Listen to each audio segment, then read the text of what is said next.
Good morning. Can you all hear me okay? I'm using this mic. Okay, good morning and welcome to the Bellingham Unitarian Fellowship. All who come in the spirit of goodwill are welcome here. Whether you're just stopping in for the first time today or you've been coming for years, whether you're here in person or joining us on Zoom, we're really, really glad you're here.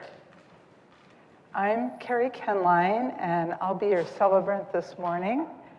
And our guest speaker is the actively retired minister, Rose Edington, who is also a member of our fellowship. Our service today is about grief and gratitude. And after the service, we invite those of you who are here in person to go downstairs for coffee and socializing.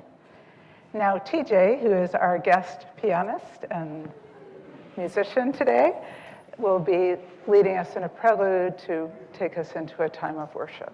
Thank you.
As we light our chalice here in the sanctuary, I encourage those of you who are on Zoom to light a chalice wherever you are.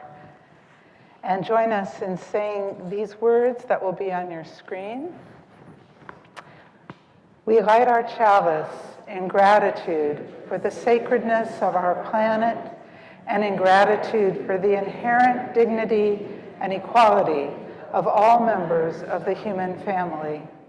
We recognize the grief that occurs when respect for Earth and equality and dignity for our human siblings are ignored.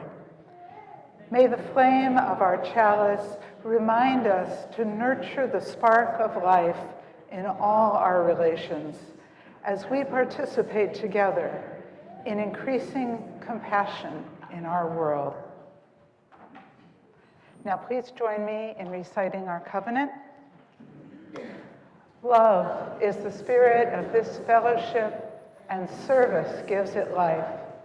Celebrating our diversity and joined by a quest for truth, we work for peace and honor all creation. This is our covenant. I want to give a special welcome to the children that are here this morning, and I do have a story for you.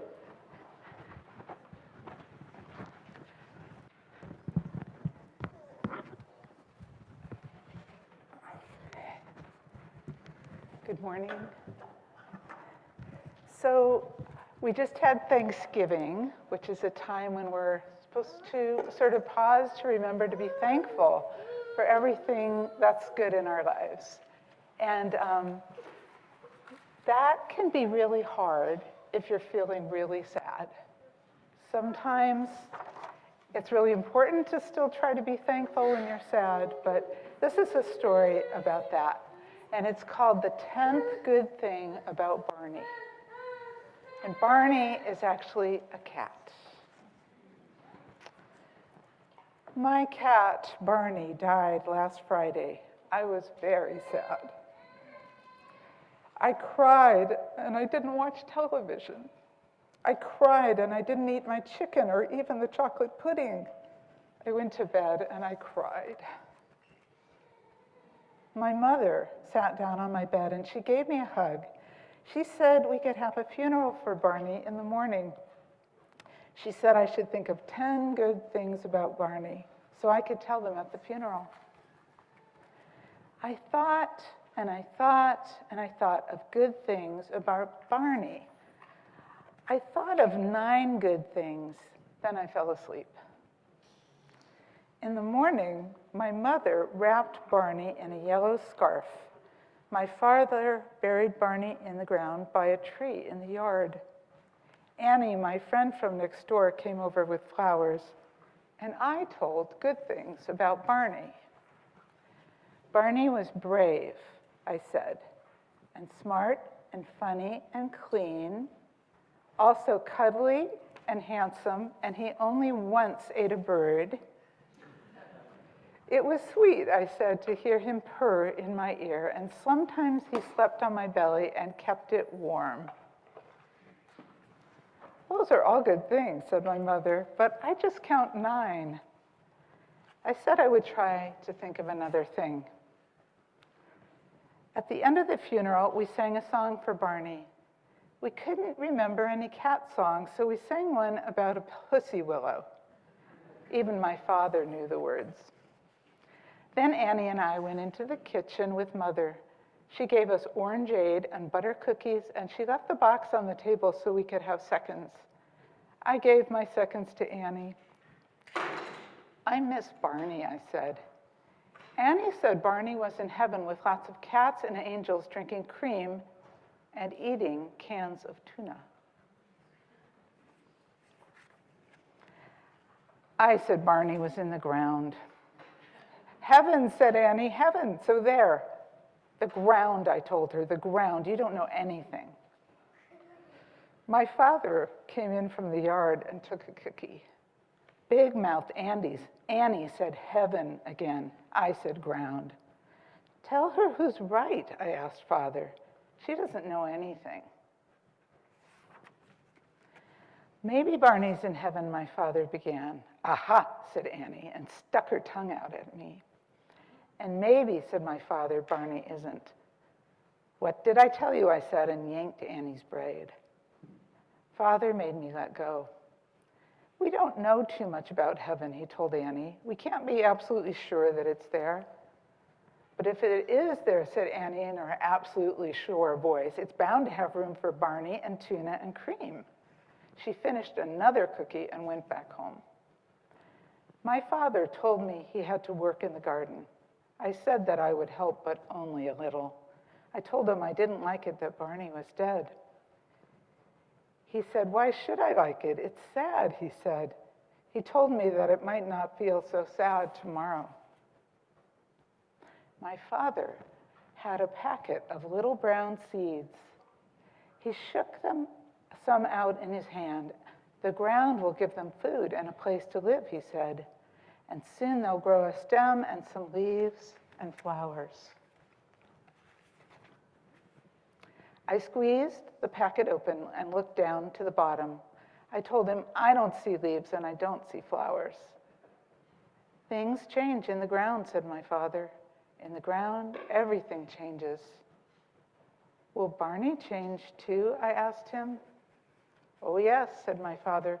He'll change until he's part of the ground in the garden. And then I asked, will he help to make flowers and leaves? He will, said my father. He'll help grow the flowers and he'll help grow that tree and some grass. You know, he said, that's a pretty nice job for a cat. My father and I planted all the seeds in the garden. Mother made sandwiches and we ate them under the tree. After lunch, we worked in the garden some more. At night, I still didn't want to watch any television. When I turned out the light, my mother sat down on my bed. She gave me a hug, and I said something to her. Listen, I said, and I told the good things about Barney. Barney was brave, I said, and smart and funny and clean, also cuddly and handsome, and he only once ate a bird. He was sweet. It was sweet, I said, to hear him purr in my ear, and sometimes he slept on my belly and kept it warm. Those are all good things, said my mother, but I still just count 9. Yes, I said, but I have another. Barney is in the ground and he's helping grow flowers. You know, I said, that's a pretty nice job for a cat. All right, well now it's time to sing the children up to their classrooms. Thank you for listening. And let's just sing together. Go now in peace, go now in peace. May the spirit of love surround you everywhere, everywhere you may go. Go now in peace, go now in peace. May the spirit of love surround you everywhere, everywhere you may go. And now, let's sing together For the Beauty of the Earth. The words will be on the screen, and if you want to look in your hymnal, it's hymn number 21. Let's rise in body and spirit.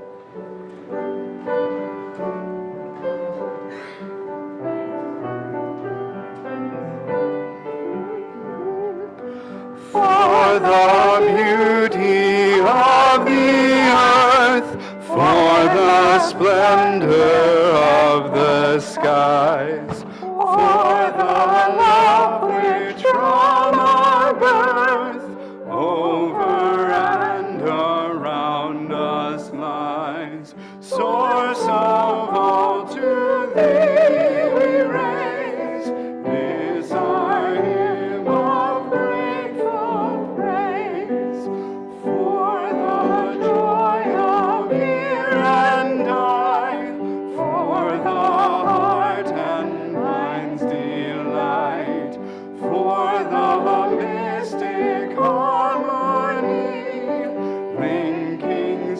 sense to sound and sight. Source of all, to thee we raise this our hymn of grateful praise. For the wonder of each hour of the day and of the night, hill and vale and tree and flower, sun and moon and stars of light, source of all, to thee we raise this our hymn of grateful praise. For the joy of human care, foster brother, parent, child, for the kinship we all share, for all gentle thoughts and mild, source of all, to thee we raise is our hymn of grateful praise.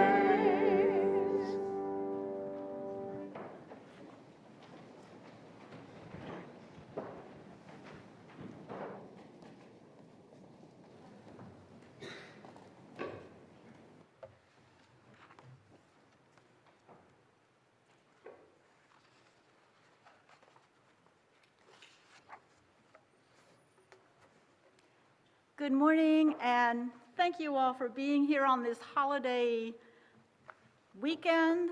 And I'm just very thankful to be part of this congregation now. I wanted to share that one of the things that I have always enjoyed about ministry has been putting together the Sunday service. So as a retired minister, I am grateful for this opportunity that the morning presented. I sit back in the week and I imagine the morning. How will choosing the various elements of the service be heard? What hymns will support the theme? What can I say so people won't fall asleep? And I've always especially enjoyed choosing the hymns.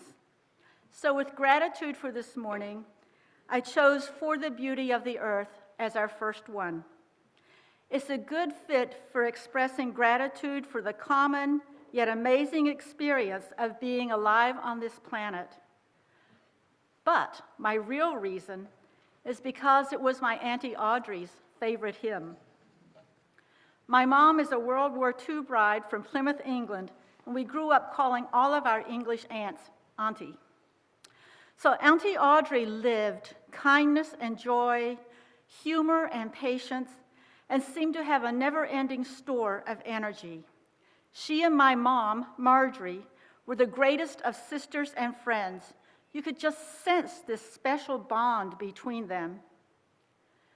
For several years, Audrey cared for her husband Derek through his cancer treatments, just as my mom had cared for my dad. Except that my dad died just 2 months after his brain cancer diagnosis. As part of that time of his death, it was the birth of our daughter. And I am so very grateful that our daughter Melanie was born before my father died. One of my favorite pictures is of Dad at the hospital in a wheelchair, holding our about 6-week-old daughter, his first grandchild, and having the greatest smile on his face. Dad had struggled with accepting my marriage to Mel, and Melanie's birth brought connection and healing to our family. But back to Auntie Audrey. I think it was about 4 years ago that her husband Derek died. Then much too soon after that, Audrey was out shopping when she experienced great abdominal pain.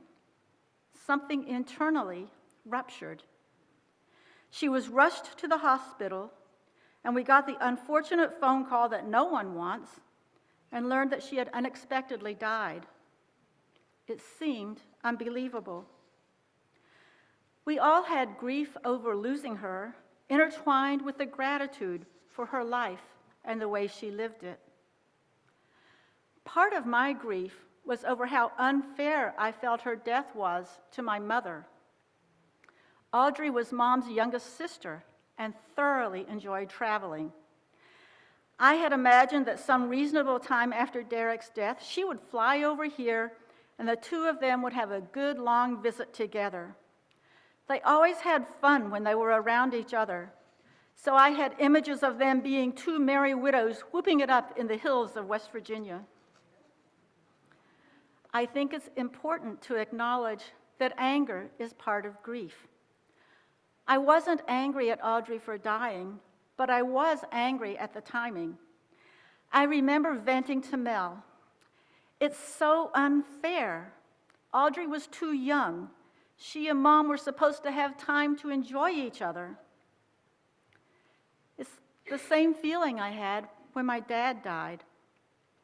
He had recently retired.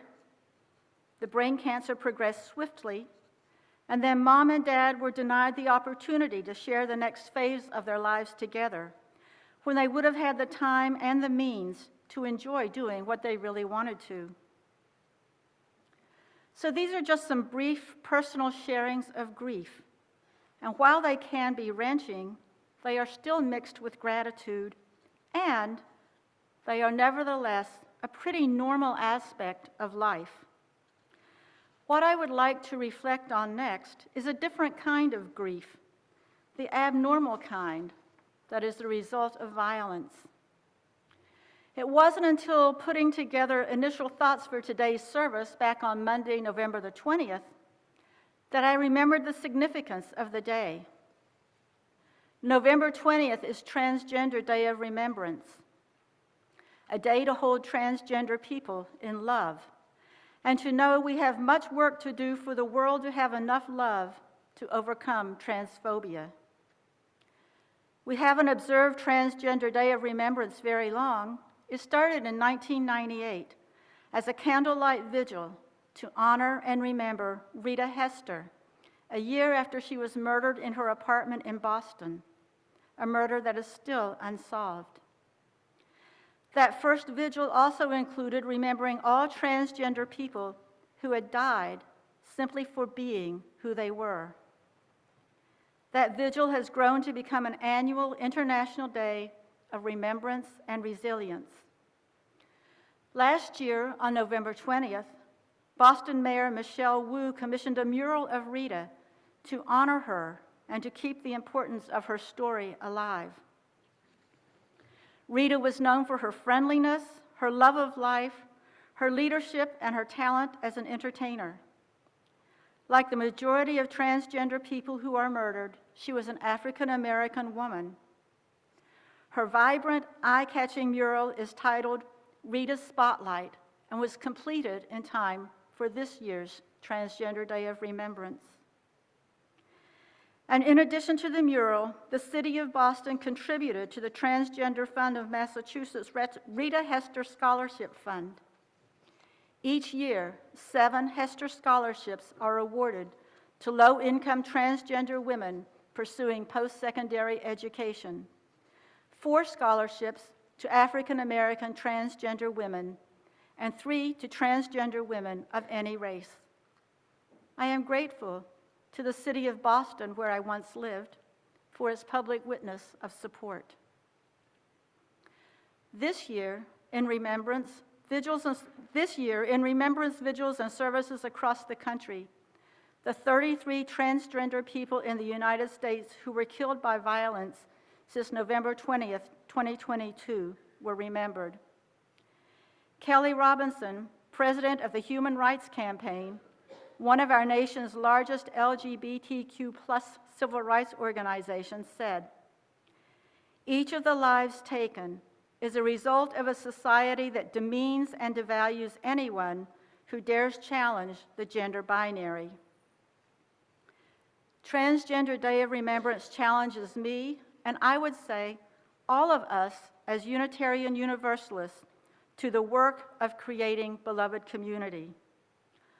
All of our congregations need to be places where we honor the lives of our transgender and non-binary siblings, where we provide a safe space away from transphobia, where all bodies in their many forms and expressions can be sustained in a liberating love, where we are among those creating the liberating love to overcome transphobia.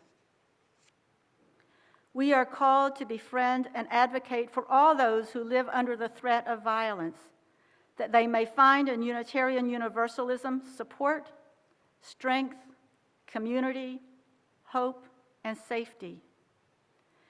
This year, in her Transgender Day of Remembrance prayer, UU lay leader Laura Conkle calls on sacred wholeness to sustain us as we love and fight for ourselves and our trans siblings, to bring us to a day when we may live in reasonable safety in the beauty of the earth. So this morning, as we acknowledge the intertwining of grief and gratitude, I invite you to breathe, to listen to the musical interlude, to give thanks for the beauty of the earth, and to remember those whose loss you grieve, yet whose lives fill you with gratitude.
Our multicultural family has a long-time habit of ignoring the national myths about the first Thanksgiving. For us, it's a time to give thanks for good food and for each other, and to be thankful for FaceTime as we get in touch with everyone. A few weeks ago, when Brighton, our 8-year-old granddaughter, and I were baking, or you might say experimenting in the kitchen, she announced that on the Friday after Thanksgiving, we should have a family chocolate bake-off. On Friday, I can report she was literally bouncing around the house with excitement. She marshaled us into the kitchen at 10 a.m. and assigned us stations at the table, counter, or island for making our creations. We had lots of laughter, delicious tasting, sugar highs, and gratitude for chocolate. It was not a time for heavy thoughts to impinge, and for a few hours they did not. The philosopher author of the biblical book of Ecclesiastes reminds us, all is vanity, and there is a time and place for anything. By vanity, he means that all is transient. Everything passes. A time for grief and a time for gratitude, a time for joy, a time for sorrow. So it was that later on Friday, after we were back home, hearing the news, in contrast to our joyful morning of thankfulness for exuberant Brighton, for chocolate and for family togetherness, that I felt haunted by the Israeli-Palestine war, especially for what it must be like for children who are no different from our granddaughter, but who are caught up in an adult war that is not their fault, but is their reality. I can't help but wonder, what happens when children lose their childhood? How will they be when they grow up? When war is prominent in the news, a recurring memory often surfaces from when I was just a little younger than Brighton. As I mentioned earlier, my mom was a war bride from Plymouth, England. The memory that surfaces of being at my grandfather's house in Gallipolis, Ohio, which I thought was the safest place in the world, and of my mom being so afraid of storms that she would go sit in a closet there until the thunder and lightning passed. I thought that was really weird, especially since I was young enough to think that adults were supposed to be fearless. Plus, ironically for my mother, I guess, I thought storms were great, and I actually still do. I've always liked watching the sky change as storm clouds gather. I think thunder and lightning are exciting, and back then I loved the different sound patterns of rain falling on the tin roof. I couldn't relate to my mom's experience that thunder sounded like low-flying planes and bombs dropping, and that lightning reminded her of fires, because, yes, her house was bombed, and she had to escape frequently to bomb shelters. I hope the children caught in today's wars will be able to have children like young me, who will not have to fear reminders of war. Meanwhile, I wonder, if my mom was so affected that a few years later and in a safe place, she hid in a closet, how do people cope during and when wars end? How do people anywhere who are targets of hate and misunderstanding put up with it, get on with their lives, cope? How will they and how will we deal with the intergenerational trauma that war and violence create? I think of all the grief war causes, and I wonder how to find gratitude. Would I be able to awaken in the morning and be grateful for another new day? How would I handle missing the familiar pre-war life, the ordinariness of putting water on for tea, of opening the refrigerator, taking out an egg, and making breakfast? The Palestinian poet Mossab Abu Toba, who lives in Gaza, wrote an essay for The New Yorker describing what it's been like for his family to be evacuated. And then he adds, "One idea in particular haunts me, and I cannot push it away. Will I too become a statistic on the news?" The descriptions from people of what it's like living in the Israeli-Palestinian war zone, people with ordinary lives like you and me, are pretty much the same from Palestinians and Israelis. Basically, it's hell. Yet I'm finding myself being grateful for the ordinary people carrying on as best they can, and for the peace activists, both Israeli and Palestinian, who are striving to be understood as they seek peace and their courageous witness for peace over the decades. The December issue of an editorial in Christian Century magazine summarizes 2 stories of the October 7th Hamas attack and concludes, "Every conflict involves competing stories. In the case of the Israelis and Palestinians, both stories are true." The editorial also points out that what the Israelis and Palestinians have in common is that both are traumatized people who love the land and deserve to live there in peace. In this situation, where it is a challenge to find hope, I found hope in the statement that both peoples love the land. For the past few weeks, I've been reading Robin Wall Kimmerer's book, Braiding Sweetgrass. She understands the need to take into consideration the differing experiences of those hopefully loving the land. Kimmerer is a member of the Potawatomi Nation. She combines her scientific knowledge of nature with her observations and her native learnings. As I read Braiding Sweetgrass, I saw some parallel dynamics between Israel, Palestine, and the United States and native nations. Also, I noted the USA is a nation of immigrants, some of whom are refugees. Modern Israel began in 1948 as a nation of refugees with a desire to create a safe state for Hebrew people with their long history of persecution. Then there are the Palestinian peoples, whose land was occupied by Britain as part of ending World War I, when nations in the Middle East were trying to establish their own independence, and Britain would not allow that for Palestine. When World War II showed the need for an Israeli nation, a home country for Jewish refugees, the newly formed United Nations called for 2 countries, Israel and Palestine, to live side by side. In the battle to establish Israel, many Palestinians ended up as refugees in camps or territories. Some of them are even called reservations. As we all know, 2 nations have yet to come into existence in that land. It is almost too easy to say the Palestinian situation is similar to that of Native Americans in the USA, and that Israel is like the USA in its treatment of Palestinians.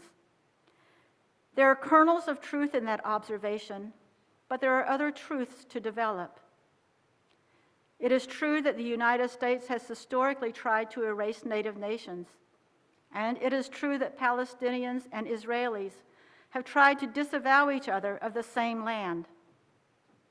It's also true that Palestine, Israel, actually the whole world, needs Jerusalem to live up to its name, City of Peace. A peace, a shalom, a salam, based on beholding one another as equal human beings on land sacred to all. In my dreams and highest hope, I believe that when the fighting stops, the people of both Israel and Palestine will say, "Enough. We both love the same land. Can the land become our priority, the promise for making peace? Can we love the land enough to do what is best for its ability to support us? To mutually allow the land to then love us in return? I don't know how a solution based on mutually loving the land will work, but it feels like a place to start, along with borrowing South Africa's Truth and Reconciliation Committee. Maybe on the lands of Palestine, Israel, two nations are needed. Or maybe there could be one democratic nation where everyone is accepted as a fellow human sibling, working to honor the land. I am aware that in my hopes for Israel-Palestine, I live in a country where we too still have much work to do on ways for people who love the same land. Both in Palestine, Israel, and here in the United States, we need a different way of relating to the land. If all of us are to survive, those of us in war zones, those of us who live in fossil fuel sacrifice zones, those of us dealing with climate change, ruined land cannot continue to be the collateral damage of war and exploitation.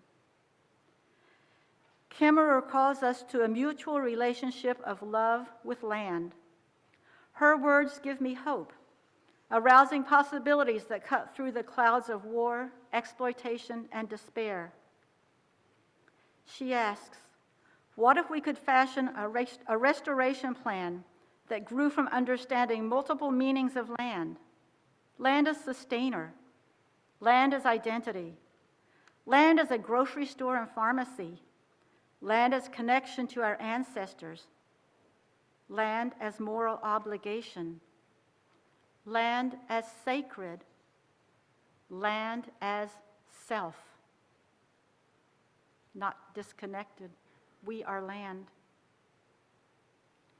In Kimmerer's words, we are called to the lifelong work of answering the question, how do we choose to honor our responsibility to all the gifts the land has given us and for all that we have taken?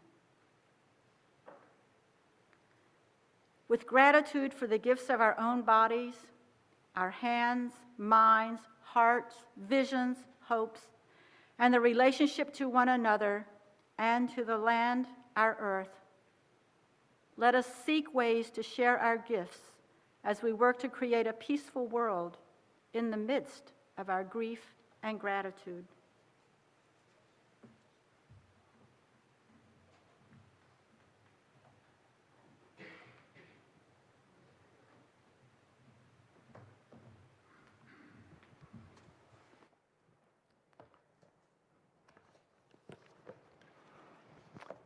As we approach the time for our offering, I invite you to pause and reflect on this fellowship and this community where we practice giving and receiving, loving each other and loving our world, guided by shared principles, but not pretending to have all the answers. And that's rare, actually. I know that for me and for some of you, it's a deeply important way to keep connecting to what matters most and to share thankfully for the blessings of my life. This place that has meant so much to those who came before you and will mean so much to people you will never know. In your gratitude and your grief, your doubts and your hopefulness, I invite you to give what you will. And passing offering baskets here in the sanctuary, and those of you on Zoom will see a screen that shows you how to give.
Let's join in Rise in Body and Spirit to sing hymn number 322, Thanks Be for These. The words are on your screen.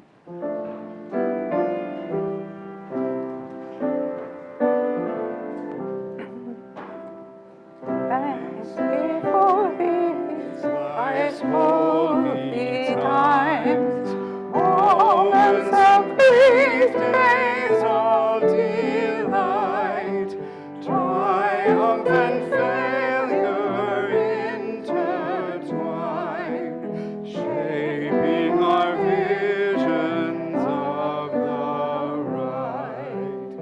Thanks be for these, for birth and death, life in between with meaningful, only becomes the quickened breath. We celebrate life's interval. Thanks be for these ennobling art, images welcome to our sight, music caressing ear and heart, inviting us to loftier heights. Thanks be for these who question why, use noble motives to obey, those who know how to live and thrive, comrade to share this holy way. Thanks be to these we celebrate, sing and rejoice, our trust declare, press all our faith into our fate, rest for the destiny we share.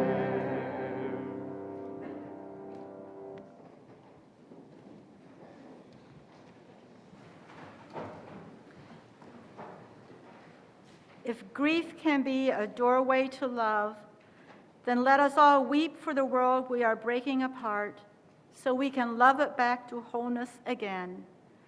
May we depart in peace and return in love. Amen. And may we circle round.